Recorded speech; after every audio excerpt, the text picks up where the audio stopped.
Peace, y'all, and welcome back to another Urban Eating After Hours episode with your host, Taryn Lewis. I'm excited, y'all, because like I said, all summer we are outside getting this good sunshine and just spending time with plants. You know, plants are the essence of urban eating, and I love just the synergy that plants just create with people. So we're talking to Nicole Bluh today. She is a farmer with Grow Where You Are. I consider her to be an OG in these Atlanta, can't even call it Atlanta streets, and these Atlanta greens in the grass, in the Atlanta grass, in the Atlanta soil, in the grass, in the grass and the soil, because she's, I don't even know, where did we meet at the farmer's market originally, or was it? How did that even happen? It feels like it's ingrained. I know, that's why I'm like, it's been years really at this point. But as far as the farmer's market, definitely an OG in the farmer's market world. You can catch her at the farmer's market. We'll talk about that a little bit more. But she's always just been out there selling plants, which, you know, that was how we got our start. She makes her own skincare, herbal, all the herbal products. And also, are you still partnered with Cherokee Moon, right? No, we're not partnered anymore, but we're very supportive of each other's businesses. Cherokee Moon Mixology, shout out to them because they make dope herbal concoctions as well. So without further ado, I'm gonna let Nicole give her, well, that was my introduction for her, but now I'm gonna let her tell y'all just the real about herself, what she does. And then she's gonna be doing a lot of talking about this space that we're in today. Thank you, Tim. You're welcome. So we've been farming at this space for about 3 years now, and it has really turned into more of a medicinal herb garden. So we are going to be stopping like every couple of feet. I'm excited.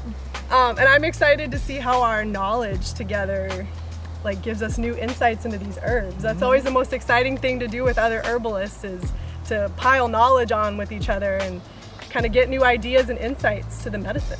Yes, and how long have you been practicing herbalism, and how did you even get into it? For about 10 years as like my way of living, and I got into working with herbs because of my skin. Because of your skin, wow. Kind of a vain pursuit, but I had horrible acne from like age 15 to about 25, and the doctors couldn't help me, so I just figured it out, and the herbs called me, and then that led me to working the soil, because working the soil actually healed me more than working with the herbs at first. Wow, working with the soil. And I feel that because when we started at Urban Sprout Farms, Nuri, who you know as well, he had us start with the soil. Like, we had to fix the soil first. And that was deep, like, to actually go within the root and fix that where the plant is actually going to be growing. Yeah, and he's done such a good job with the soil. It's really important. The sweating, the connection. That's the ugly part. That's the part that you don't see, the soil work. Which is the healing work. Yes. But yeah, it's just led me to a whole new world. It's completely opened everything up, and I continue to stick with the herbs. So I love it. Oh, my ideal situation, like years from now, is to have our own farm and to grow fruit and herbs. Y'all will definitely get Chiefly. it. Y'all deserve it. Y'all deserve it because y'all been doing the work.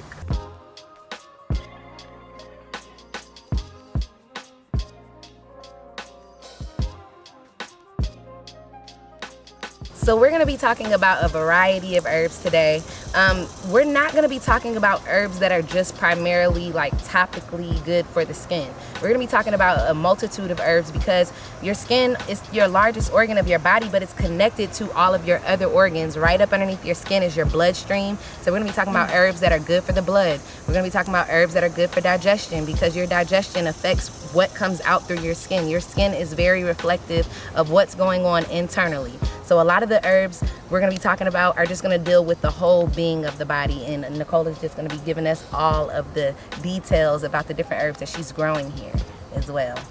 So that's what I went to add. Yeah, one of the first ones I wanted us to look at is parsley, and it doesn't look that great because it's the middle of summer, of course. I'm growing some parsley, and the rabbits be trying to eat my parsley. They love it so much. I just share it with them though. This is such a great kidney herb, and have you ever heard the saying that the skin is the third kidney? Yes, I have heard that. And so that's been something that's been really helpful for me, is dealing a lot with the kidney and the adrenals, of course, because our adrenals control the kidneys. Right. And parsley is a great diuretic, and it also helps rebuild the function Okay. And what are some ways that you utilize the parsley? Do you just like take it right off the leaf, or are you using it in your food, making teas with it? Yeah, all of it. And like the root too for teas. And then also the flowers. I put the flowers in skin preparation. I haven't even seen, because mine hasn't started flowering yet, so I haven't even seen the flowers of it. So I'm just utilizing this. It takes a while. Just eat it. Does it take a while? Okay. I've been trying to be patient with my parsley. Sometimes it seems like it's over a year for them to flower. Wow. But there's some flowering ones out here that are kind of almost over, so we can check those out too. Wow. So with the kidneys, and I've never thought to use the root as in the tea as well. So if you're using the root and using it in the tea, how do you suggest like preparing a root for a tea? Well, also I should say this too. They don't recommend women who are pregnant or trying to get pregnant consume large amounts of parsley, especially not parsley root. But what I would do if this is something I wanted to have today, I would just go into the kitchen, wash it a couple times, maybe with the brush, try to get as much dirt out as possible, and then take my sharp kitchen knife and just chop, chop, chop. I would chop this whole thing up, put it in a ball jar, pour boiling water on top, and just put the lid on. Okay. Let it steep and just do its thing. Yeah. So you don't even using the stove or anything like that. You just letting the hot water do its thing. Yeah. Hot water, making hot. Okay. Water. Yes. I'm gonna take this one with me so that I can go chop it up later and help with my kidneys.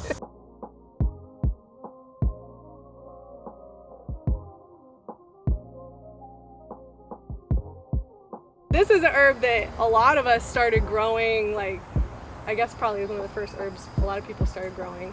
And if you don't already have it, I'm going to pull some up. I'll definitely take some. So we use this in our products as well. If you guys have heard of our Tea Tree and Yarrow toner, this is Yarrow right here in the flesh. This is what she looks like. Her flowers have probably expended for the year already. They've already expended for the year. What color was this one? Was it yellow or white? It was the white one. The white varieties. Okay, so she had the white one, but the flowers have already expended. But these are the leaves right here. And they're really good. Now, based on my knowledge of Yarrow is a really astringent herb. So that's why we use it in our toner, because it's good for like tightening the pores. But even internally, it's also an astringent herb, so it can help to like tone and nourish the systems internally in the body. So what you got to say about it, other than astringency? That's what I know. Yeah, it's a wound healer. Wound healer, yes. And there's this word, styptic. Styptic, which I guess is stopping bleeding. Stopping the bleeding, yes. And so I'll use this if I get cut out in the field. I chew up a little bit of it and just stick it on my cut. And it totally stops the bleeding. And I've made a tincture with it. So even if you make a tincture with it, pour some alcohol on it. And of course, alcohol burns on your cut a little bit, but if you put that on your cut, it stops the bleeding as far as that's concerned as well. Right. Yarrow is so interesting because I've heard people say it's a coagulant, like it can thicken people's blood if they need the blood thickened, or with wounds you're like wanting it to coagulate, but it also can help thin the blood out depending on what the person needs. Yeah. So it does what the body needs. Exactly. So you can do this internally and externally. Good herb. Good stuff. All right, and we got another one to talk about too that's real close. You gonna give me some of the Yarrow? I got my grocery bag ready so I can get some goods. Thank you, ma'am.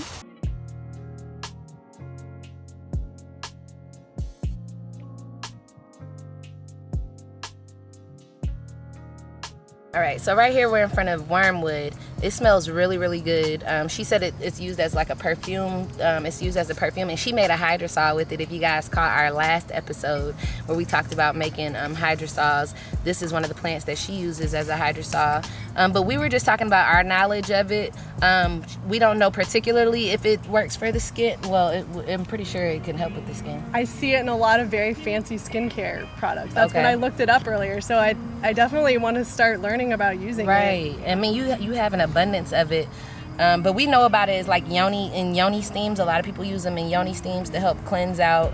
And then internally for the parasites. Yep, and actually any sort of like fungal infection too. Oh, so that's for the skin then, fungal infections.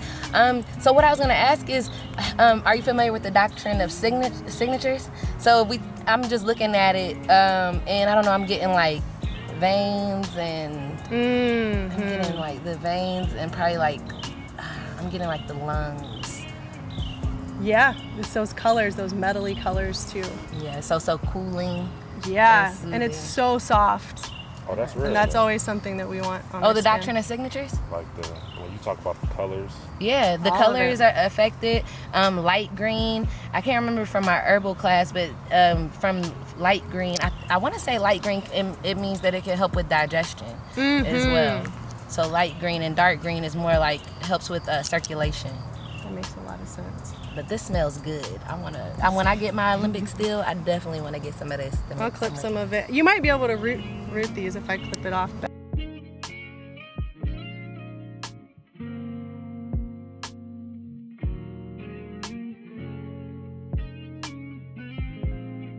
So y'all, we about to make some beer. No, I'm just joking. If you want to make beer though, this is one of the main ingredients in beer making. I'm a craft beer drinker myself. I do not like domestic beers.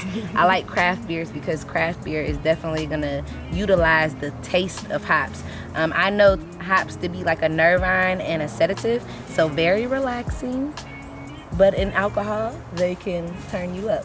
Yeah. And they keep things fresh. They're extremely antimicrobial. And I think that must be one of the reasons why people put them in beer. Yeah. From like back a long time ago before they could keep things sterilized. Okay, and what's And the antimicrobial? Like antibacterial, antiviral, antifungal, just generally helping keep the balance of pathogenic microbes to healthy ones balanced. So you can definitely use that on the skin then, because our skin deals with all of that bacteria, fungus, and we have good bacteria on our skin, but sometimes we can get bad bacteria, which can cause things like acne, eczema, and so just kind of reducing the bacteria and the microorganisms that cause like disease.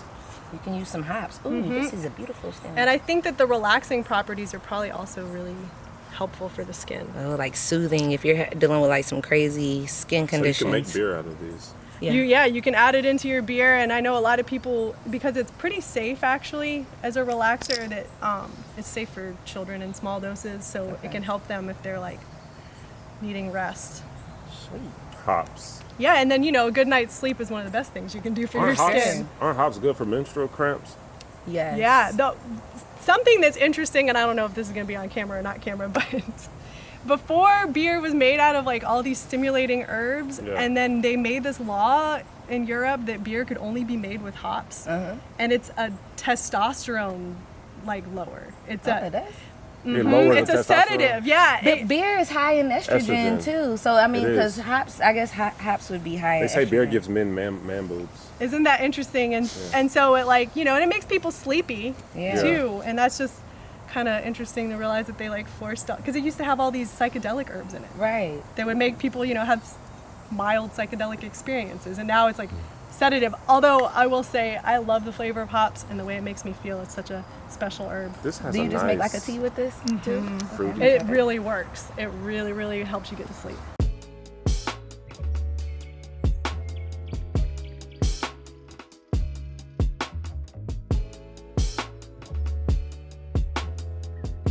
So I credit Shiso with helping heal my digestive system, which I'm pretty sure is a big reason why I had horrible acne when I was younger.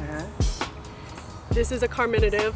Okay. So it helps move gas through your system. It also is just very healing for the inside of the digestive system. It helps with allergies, which I think a lot of people, when our guts get so backed up and the cell lining of the gut becomes so inflamed and acidic and corroded from the food that we're all eating, this helps that overactive immune response that a lot of people are like, oh, I have an autoimmune disorder. But this helps balance that out, where your immune system starts attacking your body. The seeds of Shiso have omega-3s in them. So I know people love having them in oils.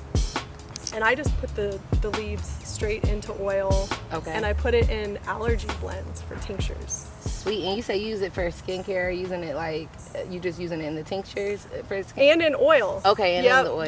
Just a face oil where I blend a bunch of herbs I really like into that. Shiso. So is it Japanese? That's the Japanese name. Yeah. Like according to where you are, people would be like, well, it's actually a Korean plant, or Oh, okay. I think this is a variety that's used a lot in Korea and in Japan. I've never heard of purple this one. plant before. Oh my gosh. That's dope. It's got such a complex flavor, and one of our customers at the market was saying that they'll serve like stacked leaves up, and you'll use that to pick up your rice. So it's like a sushi thing too. And then have you ever had umeboshi plums, those fermented macrobiotic plums? No. They use this to dye them red because they're like unripened green. I can definitely see this being a dye. This beautiful purple. It's gorgeous. Wow. It's beautiful in tea. Wow. It's one of my favorites. Thank you. I've received some flowers today. I appreciate it. This is beautiful. You're so welcome. Oh wow. This made me want to like cook this or something.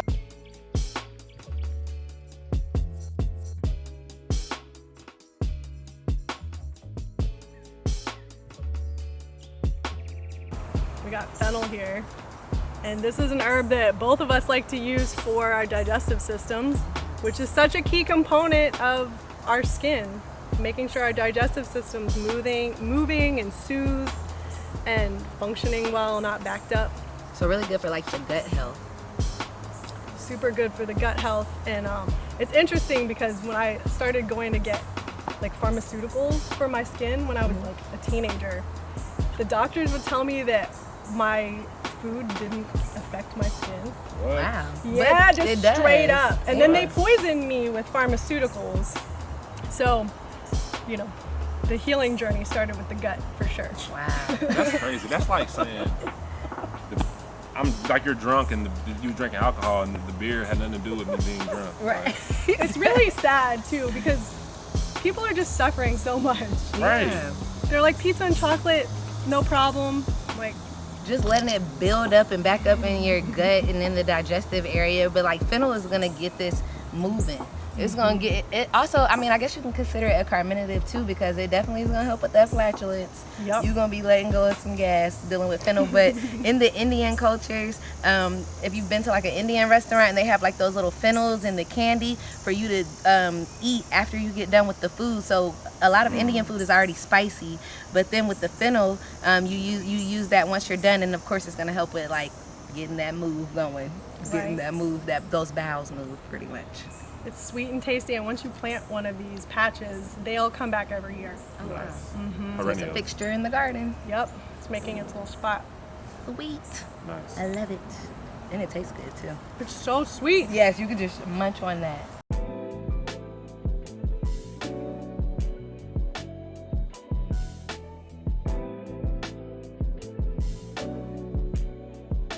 So this is ashwagandha right here. What's the benefits? So I love this herb, like you were saying, as an adaptogen, and also to help get the adrenals functioning properly, because they actually control the kidneys. And if we're talking about skin, you know, the skin being a third kidney. If our kidneys aren't functioning well, and then stuff starts trying to get expelled through our skin, Right. rather than our kidneys, this herb's really helpful, and it's one that you can take over long periods of time, right? And also with it being an adaptogen, it helps with stress and anxiety. A lot of skin disorders are caused by stress and anxiety, so this herb helping to soothe that can help to soothe some of the skin conditions that are flared up and inflamed from stress and anxiety, like acne and eczema as well, and psoriasis.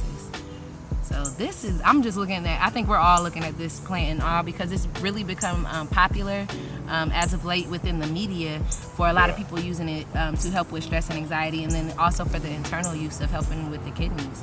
So a good skin plant right here, ashwagandha. It's like seeing a celebrity in person. It is, and so it was crazy that I'm seeing this because I was literally just thinking about, the more I learned about it, I was like, I think I want to make like an ashwagandha soap, because I was like, I think that it would be good to have it in the soap. Yeah. I feel like it would be good to have it. It's been calling to me, so I think this is confirmation. Would the properties still come through? I think that the properties could still come through, and then of course we could use it in some other products as well. But yeah, with the soap, I mean, I feel like with soap, when you're taking a shower, that's a time when you release a lot of stress and anxiety. So if you're using like that ashwagandha soap, it's just gonna go hand in hand. That makes a lot of sense to Yeah, me. so That makes that's a how I lot of was gonna use sense. it.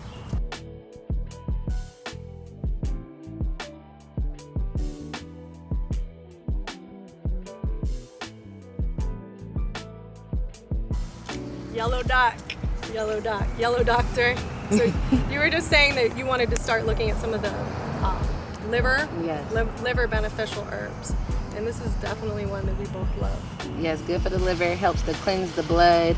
A lot of the power is in the root. A lot of people love to use the root, and then you got these kind of curly leaves here. I think that this is so perfect that yellow dock is in the middle of this strawberry patch, because that's how yellow dock really appears. You can find it anywhere. I mean, it grows in the most random of spots, as you can see. Like, right, it's gonna make sure it's present. Yeah. One of the ways that yellow docks really help me is with poison ivy. So I'll make really strong baths of yellow dock and then pour that big soup container or whatever of boiled yellow dock water into my bathtub, and it completely pulls that out. What? And when I started looking into it more, it's been used here on this land for like before sweat lodges, to drink it, bathe in it. It's great. And then, the skin is also super associated with the liver. Right. As far as even just energetically. So all that good yellow herbs, like the yellow dock and the dandelion, they're those that have incredible for the berberine skin. in them. Berberine, yeah. Berberine. So That yellow color. That yellow can help. And that's what we talked about. I don't know if you guys saw my episode about herbs that can help with acne. And I was mentioning yellow dock root, because just taking this internally, it combines really, really well with dandelion. Dandelion root and the dandelion flower, the whole dandelion plant in general, to cleanse the blood. And I like that it's in between this strawberry patch, because like a lot of people talk about like red raspberry leaf nowadays, but doesn't strawberry leaf have a lot of the same properties as like red raspberry leaf as far as like astringency? That would make sense. I don't know. Yeah, okay, well, that's what I've just been looking more so, like blackberry leaves, strawberry leaves. I know a lot of people are talking about red raspberry leaf, but strawberry leaves, you see they have white undersides as well. That's what I was just going to say, yeah, the white underside too. That's so interesting. They cousins, and they have a lot of the same properties. So if you got some strawberries growing in abundance, is strawberry season over with? All of them are gone? Yeah. Oh, boo. Got some stragglers in there. Just mine didn't even really hardly come up this year. That's early spring, isn't it? This is a good patch. It's spring. I just keep it weeded. In the midst of the summer.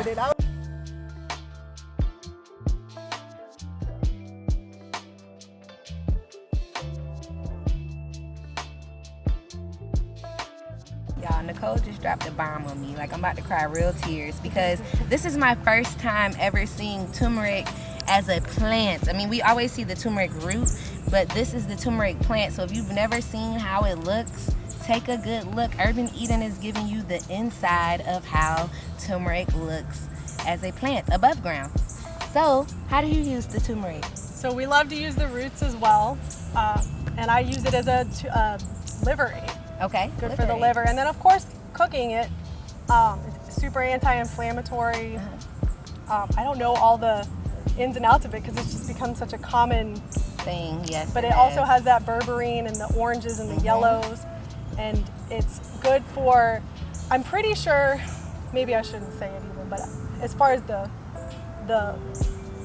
structure of the liver, as the liver being a chemical producing factory, turmeric aids in that as well. Do you use the leaf, or do you just use the root? I use the root. However, we started selling these leaves to someone who's making tamales, Maricela, and she wraps them with it, and it's a totally different flavor than like a banana leaf or a corn husk.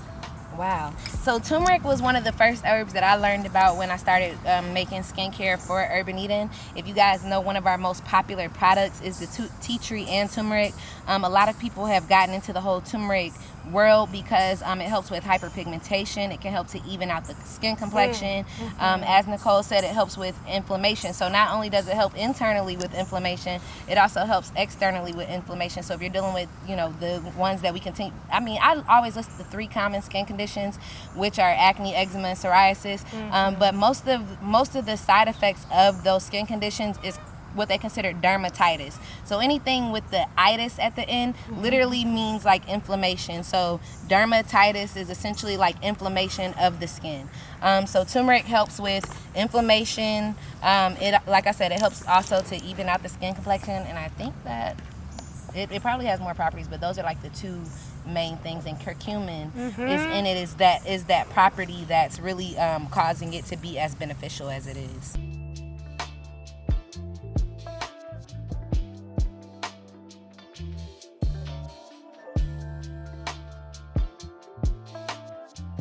right, so y'all see this beautiful purple flower. I don't know if you can get a view of it right here, but it's a beautiful purple. Can I pluck it off? Okay. So we got this beautiful purple flower right here. A lot of you guys might be familiar with it because she's recently became very popular too, the butterfly pea leaf.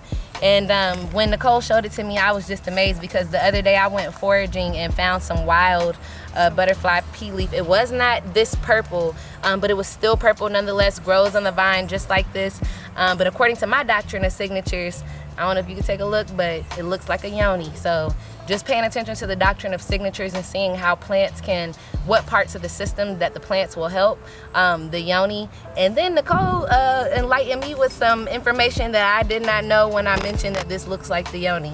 What's the Latin name for this? Clitoria. I forget the second part of the name. And it's interesting when you talk about the doctrine of the signatures, it's a beautiful flower. The yoni's a beautiful thing. And so what I've seen, of course, the flowers become really popular because it turns things bright blue. Yes. And so that has all these great applications for people trying to get off all the fake dyes and stuff for their food products. But it's being used for skincare products to specifically focus on like beauty or like anti-aging type stuff. So it helps with the collagen structure. Wow. And I guess people would just they would just extract the flowers and add that into the skincare. Are they probably using it like for facials more so, like probably like spraying something on the face or anything like that? I would definitely think that they would be using it in that manner. And creams. Okay. I definitely saw creams. So yeah, we just had to highlight the butterfly pea, and then right behind us over here, we've got cucumbers. Just wanted to highlight these guys because you know we talked about cucumbers in our last 2 episodes. So we got cucumbers here. Their season is almost over, but they are still growing abundantly. And of course they're really good for the summertime hydration, and also just good for like rejuvenating the skin as well. You got any things to share with us about cucumber that I missed? I've heard that they have a lot of silica or silicon. Yeah, silica in their skin. Yeah. And yeah, like you were saying, the hydrating, just eating those good, easily digestible fruits. A little B12 on there, so a little B12 on there. I'm just gonna eat it. That is sweet. That is good. Teresa's like she wanted some. Yeah, we got a lot of cukes for you.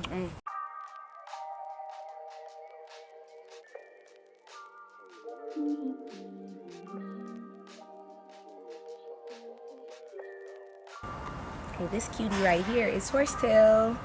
Do you know the Latin name? What's the Latin name? Equilibrio? Yeah. Equestrium. Is it equestrium? Something like that. It's something. I can't think of the name, but Horsetail. I wanted to highlight Horsetail because Horsetail is really high in nutrients. It's high in silica. I believe it's high in calcium as well. When we start talking about the doctrine of signatures, if you take a look at this plant, it kind of reminds you of bones and joints. So really good for helping with the bones and the joints. And like we said, high in nutrients. You say you like to use it for hair, for your hair. Really good for your hair.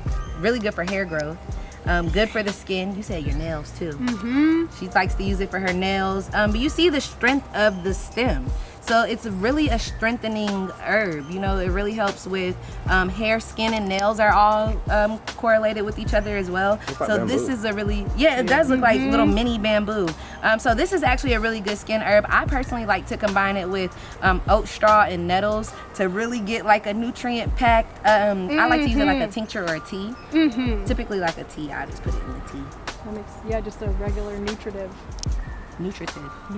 That's the perfect word right there. Nutritive and restorative. So this is a really good herb. I just wanted to highlight this as one of the herbs that are good for the skin as well. Here we go.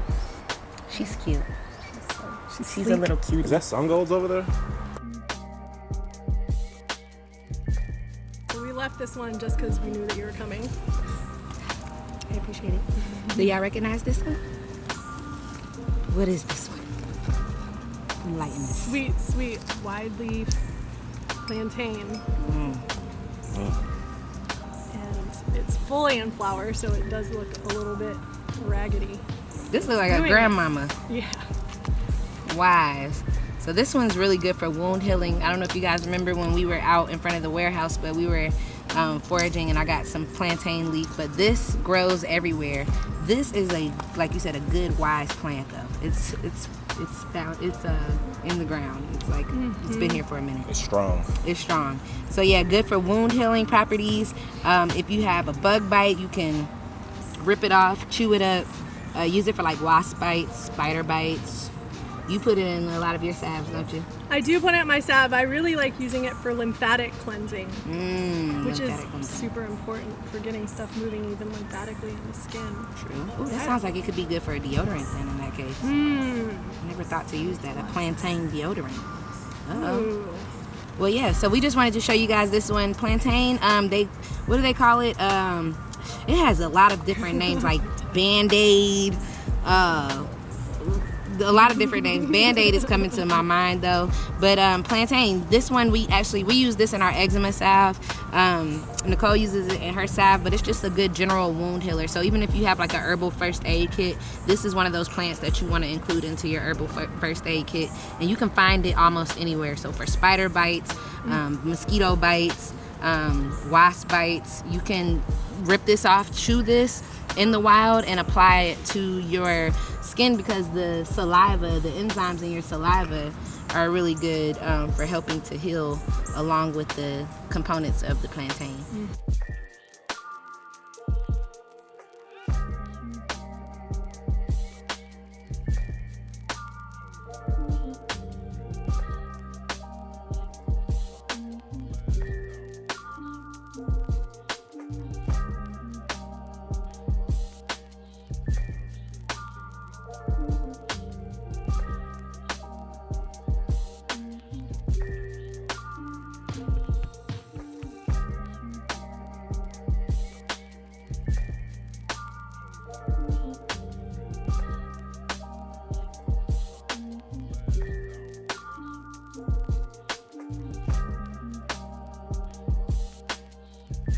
Y'all, I'm rubbing myself down in cucumber. It's been a hot day out here. Nicole, you are a trooper, because I mean, I remember, it just takes me back to our gardening days when we used to be in the garden all day, spending our summers outside. So we've gotten plenty of mosquito bites. We've been out here with all the bugs and in the sun, but we love it. I mean, it's just spending time with plants. I got the cucumber cooling me down, soothing my body down. We're gonna come back for a part 2, because when I say Nicole has an abundance of medicinal plants out here, she has an abundance of them. We probably just scratched the surface, and that was about it. You didn't even get through everything that you wanted to show me. It's all good though. It's all good. We're gonna come back because Nicole is really good at doing medicine making as well. So we're gonna come back and make some medicine and just go over a couple of more herbs that we didn't talk about here. But in the meantime, we talked about turmeric. We visited with yellow dock, a lot of different good herbs that help with the kidney, the liver, the skin, the hair, the nails, the digestive. We got all the good. So thank you, Nicole. Also, I need to do a recheck, because earlier today I said I'm here with Nicole Bluh. That's because her name is spelled B-L-U-H, but it's Nicole Bluh. I'm gonna get it right and make sure that I don't mess up my sis name. All right, so thank you guys for joining us for another Urban After Hours with Taryn and my beautiful special guest today, Nicole. Until next time, join us for part 2 to be continued. Peace.